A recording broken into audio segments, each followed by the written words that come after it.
देखो ध्यान दो, यूपी बोर्ड क्लास 8 साइंस का हम लोग जो चैप्टर पढ़ रहे हैं सूक्ष्म जीवों का सामान्य परिचय वर्गीकरण। तो हम लोग अभी पढ़ रहे हैं सूक्ष्म जीवों की उपयोगिता, यानी सूक्ष्म जीव हमारे लिए कैसे उपयोगी हैं। तो याद है पहला हम लोग प्रतिजैविक के रूप में हम लोग देख चुके हैं, यानी प्रतिजैविक के रूप में क्या होता है, सूक्ष्म जीव का उपयोग क्या होता है। आज हम लोग दूसरा उपयोगी देख रहे पढ़ रहे, क्या है, नाइट्रोजन का स्थिरीकरण में।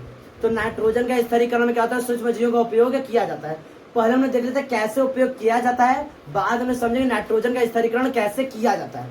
बात सुना रहा है, पहले हम देखें किसका उपयोग किया जाता है, किस तरह उपयोग किया जाता है, बाद हम लोग देखेंगे कि कैसे नाइट्रोजन का स्थिरीकरण किया जाता है, प्रोसेस कैसे होता है। बात सुना रहा है, चलो हम लोग देखते हैं नाइट्रोजन का स्थिरीकरण। तो क्या बताओगे, कुछ पौधे जैसे चना, मटर, अरहर, याद रखना पौधे का नाम। एमसीक्यू में क्वेश्चन पूछता है कि कौन से पौधों की जड़ों में गांठें पाई जाती हैं। आज का क्वेश्चन में कि इन निम्नलिखित में से कौन से पौधे जिनकी जड़ों में गांठें पाई जाती है, ध्यान रखना। चना, अरहर, मटर, चना, अरहर, मटर। देखो तीनों दाल है कि नहीं, चना भी दाल है, अरहर भी दाल है और मटर भी दाल है। बात समझ रहा है। तो ज्यादातर दालों के पौधे में क्या पाती हैं, उनकी जड़ों में गांठें पाई जाती हैं। अभी हम समझा रहे हैं क्यों पाया जाता है। बात समझ रहा है। अगर आएगा एमसीक्यू में बहुविकल्पी प्रश्न में तो चेक करो इसमें से कौन सा दाल है, कौन सा दाल है। बात समझ रहा है। उसी में क्या होगा, उसी की जड़ों में क्या पाए, गांठें पाई जाती है। सही है, आगे देखते हैं क्या बताओगे। कुछ पौधे से चना, मटर, अरहर की जड़ों में गांठें पाई जाती है। क्या पाती हैं, गांठें पाई जाती है। इन गांठों में अभी बनाएंगे, डायग्राम बना के समझाएं कैसे होता है। अभी बस समझ लो, अभी ये थ्योरी है, उसके बाद हम बताएं कैसे होता है। तो चना, मटर तथा अरहर के पौधों की जड़ों में गांठें पाई जाती हैं। इन गांठों में कुछ सूक्ष्म जीव होते हैं। क्या होते हैं, इन गांठों में क्या होते हैं, कुछ सूक्ष्म जीव होते हैं, पाए जाते हैं, जो वायुमंडल में, हम लोग के आसपास वायुमंडल है, तो वायुमंडल में उपस्थित मुक्त नाइट्रोजन को कहाँ है, वायुमंडल में उपस्थित मुक्त नाइट्रोजन को नाइट्राइट या नाइट्रेट में बदल देते हैं। नाइट्राइट व नाइट्रेट में बदल देते हैं, जिससे भूमि की उर्वरता क्या होती है, बढ़ जाती है। बस मैं क्या बताओगे कि चना, अरहर तथा मटर की पौधों की जड़ों में गांठें पाई जाती हैं। इन गांठों में सूक्ष्मजीव पाए जाते हैं। ये सूक्ष्मजीव क्या करते हैं कि वायुमंडल में उपस्थित मुक्त नाइट्रोजन को नाइट्राइट व नाइट्रेट में बदल देते हैं, जिससे भूमि की उर्वरता बढ़ जाती है। इस प्रक्रिया को क्या बोलते हैं हम लोग, इस प्रक्रिया बोलते हैं नाइट्रोजन का स्थिरीकरण। इस प्रक्रिया क्या बोलते हैं, नाइट्रोजन का स्थिरीकरण। अभी प्रक्रिया समझा रहे कैसे, यहाँ पर थ्योरी समझ लो। कौन कौन जीवाणु इसमें उपयोग किया जाता है। पहला राइजोबियम, सबसे मेन यही है राइजोबियम, दूसरा एजोटोबैक्टर और तीसरा हमारा साइनोबैक्टीरिया। याद होगा, इसमें हम लोग पढ़ चुके हैं। तो कौन कौन से जीवाणु होते हैं जो नाइट्रोजन के स्थिरीकरण में काम की जाते में उपयोग किए जाते, तो क्या बताओगे, राइजोबियम, एजोटोबैक्टर एंड साइनोबैक्टीरिया। ये ऐसे बैक्टीरिया हैं, ये ऐसे जीवाणु हैं जो नाइट्रोजन का स्थिरीकरण करते हैं। किसी को दिक्कत इसमें, अब हम लोग डायग्राम के द्वारा समझें कैसे होता है। देखो अब हम लोग प्रक्रिया को समझते हैं, यानी प्रोसेस को समझते हैं, कैसे नाइट्रोजन फिक्सेशन होता है, यानी नाइट्रोजन का स्थिरीकरण कैसे किया जाता है। तो हम लोग 3 बैक्टीरिया देखे थे, कौन कौन से हम लोग देखे थे, राइजोबियम, एजोटोबैक्टर एंड साइनोबैक्टीरिया। ये तीनों ऐसे बैक्टीरिया हैं जो कि क्या करते हैं, नाइट्रोजन फिक्सेशन यानी नाइट्रोजन स्थिरीकरण का काम करते हैं। देखो कैसे करते हैं। देखो हमें पता है कि नाइट्रोजन क्या होता है, किसी भी लिविंग ऑर्गेनिज्म के लिए सबसे इसेंशियल सब्सटेंस है। बात समझ रहे हैं, बहुत ही जरूरी पदार्थ है। नाइट्रोजन हर लिविंग ऑर्गेनिज्म के लिए क्या होता है, बहुत ही जरूरी होते हैं, चाहे वो ह्यूमन हो या प्लांट्स हो। तो जैसे अब देखो ध्यान से, जैसे अब तुम लोग कहोगे कि एटमॉस्फेयर में नाइट्रोजन तो 78% है, कितना है, 78%। तो प्लांट डायरेक्ट नाइट्रोजन को क्यों नहीं ऑब्जर्व कर पाते हैं, बात समझ रहा है, क्यों नहीं ऑब्जर्व कर पाते हैं। तो एग्जाम्पल है, समझो, जैसे हम लोग को पता है कि हम लोग को मिनरल की जरूरत है, हम लोग को आयरन चाहिए, हम लोग को फास्फोरस चाहिए, हम लोग कैल्शियम चाहिए। तो सारी जो जमीन में है ना भाई, सॉइल में तो आई है, तो क्या करोगे, जाओगे इसे मिट्टी उठा के फाक लोगे, आप मिनरल मिल गया, ऐसे कर लोगे। एटमॉस्फेयर नीचे सॉइल में तो है, लेकिन क्या करो, फाक लोगे, हैं, थोड़ा सा क्या खाना है, अरे मिनरल चाहिए। डॉक्टर बोला इनको आयरन की कमी है, तो गए लोहा का चूड़ा निकाले, घस के फाक लिए, जी डॉक्टर साहब एकदम सही हो गया, मेरा आयरन का कमी। तो हम लोग नहीं कर सकते ना, क्योंकि हमें क्या चाहिए, उनके मॉलिक्यूल चाहिए।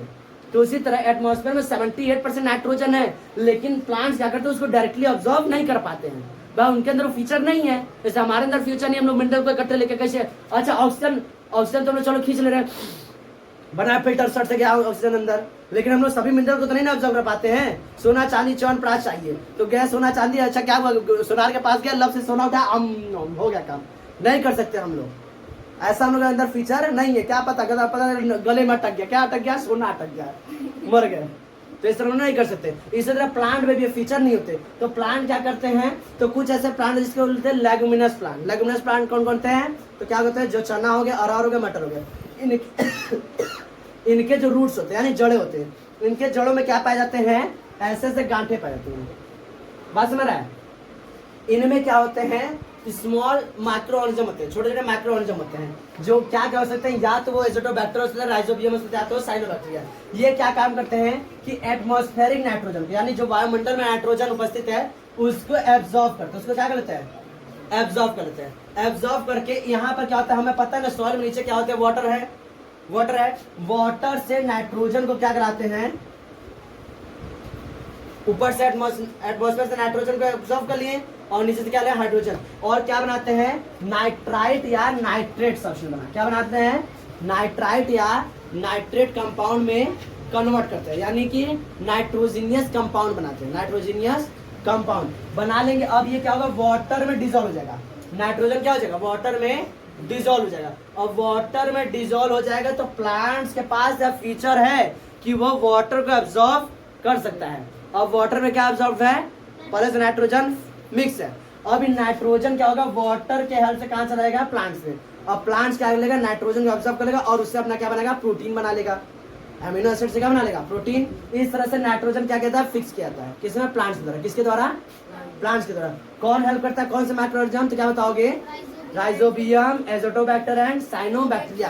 These microorganism are used to fix the nitrogen in atmosphere. इससे क्या होता है, जो प्लांट, जो सॉइल होते हैं, सॉइल की क्या होती है, फर्टिलिटी इंक्रीज हो जाती है और प्लांट्स में और ज्यादा ग्रोथ होता है। किसी कोई समस्या इसमें नाइट्रोजन का फिक्सेशन कैसे होता है, बात सुना रहा है, कितने यूजफुल होते हैं। अगर बार बार क्या करते हैं, प्लांट्स एक ही जगह ग्रो करते हैं, वहां के नाइट्रोजन क्या होती है, सॉइल में नाइट्रोजन कम हो जाती है। इससे क्या होती है, सॉइल की फर्टिलिटी डिक्रीज जाती है। तो कितना तुम कुछ करोगे, पानी डालोगे, वो प्लांट ग्रो नहीं होगा। इसलिए नाइट्रोजन का फिक्सेशन बहुत ही जरूरी होता है। कैसे होता है समझाया, किसी को दिक्कत इसमें, सही है। देखो ध्यान से, क्या हम लोग पढ़ रहे हैं, माइक्रो यानी सूक्ष्म जीवों की उपयोगिता।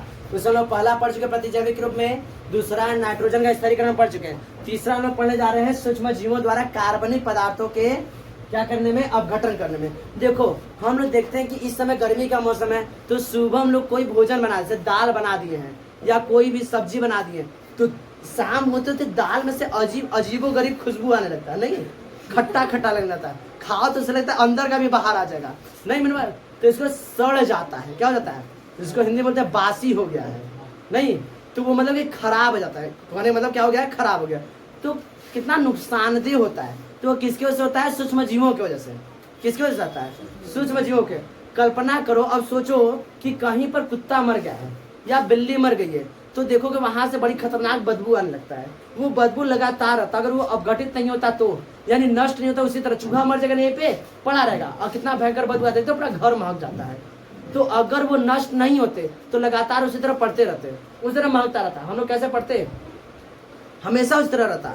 तो सोचो इनका अपघटन कैसे हो पाता, ये सोचो उसी की तरह। अभी यहाँ पे मर गया ऊँट, तो ऊँटे की तरह रहता, नहीं, सूक्ष्म जीव नष्ट नहीं होते, लेकिन और सूक्ष्म जीव करें, ये ऊँट नष्ट नहीं होते, लेकिन सूक्ष्म जीव क्या करते हैं, इन मृत पौधों और जंतुओं के शरीर पर क्या होते हैं, पलते हैं और इनको धीरे धीरे क्या करते हैं, नष्ट करते हैं, धीरे धीरे क्या करते हैं, अवघटित करते हैं, जिससे वो क्या होंगे, फिर से मिट्टी में अवघटित हो जाएंगे और इससे क्या होगा, जो मिट्टी की उर्वरा शक्ति बढ़ जाती है। तो सूक्ष्म जीव कितने ज्यादा उपयोगी हैं, देख लो।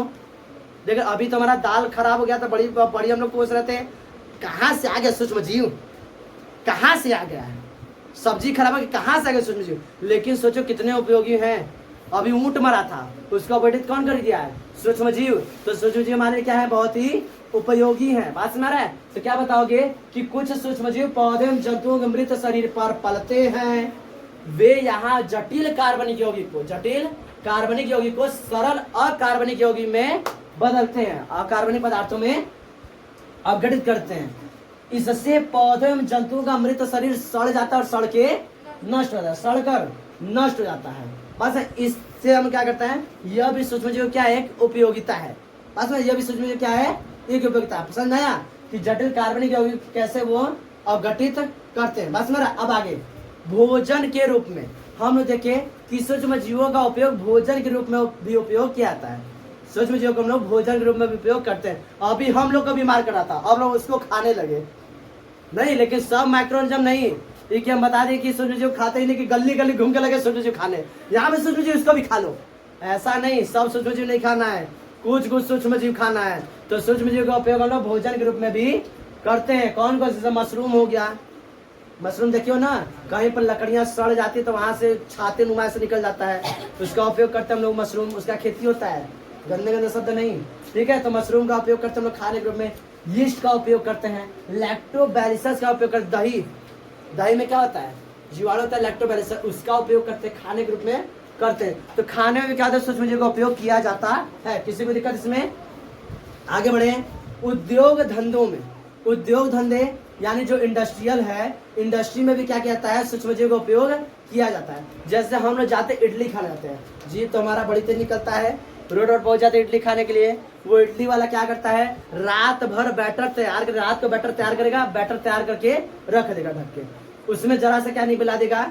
यीस्ट मिला देगा। उससे क्या होगा? उसकी फट एकदम देखोगे सुबह एकदम एकदम फूल जाएगा, और उसी का बनाएगा इडली एकदम नरम नरम। तो उसमें क्या मिला रहता है? यीस्ट मिला रहता है। और यीस्ट का उपयोग क्या करते हैं? खाने के रूप में किया जाता है।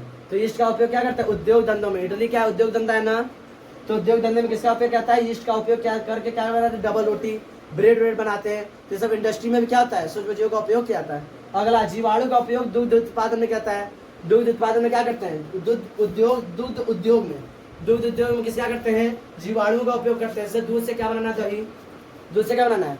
दही। तो अभी बताया ना, तो उसमें क्या लैक्टोबैसिलस मिलाते हैं। तो सूक्ष्म जीवों का उपयोग क्या करते हैं हम लोग?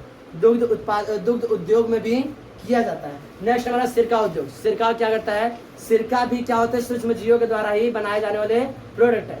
तो इस तरह से हम लोग देखिए क्या होते हैं सूक्ष्म जीवों के क्या है ये उपयोग है। एक और बचा हुआ है, वह है अनुवांशिकी अभियांत्रिकी। उसको हम लोग नेक्स्ट क्लास में देखेंगे। वो थोड़ा सा दिया छोटा सा है, लेकिन उसको हम लोग डिटेल में समझेंगे। अनुवांशिकी अभियांत्रिकी क्या होता है, थोड़ा सा वो इंपॉर्टेंट टॉपिक है, इसके रिलेटेड इसमें दिया नहीं है, लेकिन उसे समझेंगे। आज के जमाने में उसका बहुत ज्यादा उपयोग है। बस मेरा है, तो इसमें किसी को दिक्कत? सही है, समझ आया? इसको लिख लो।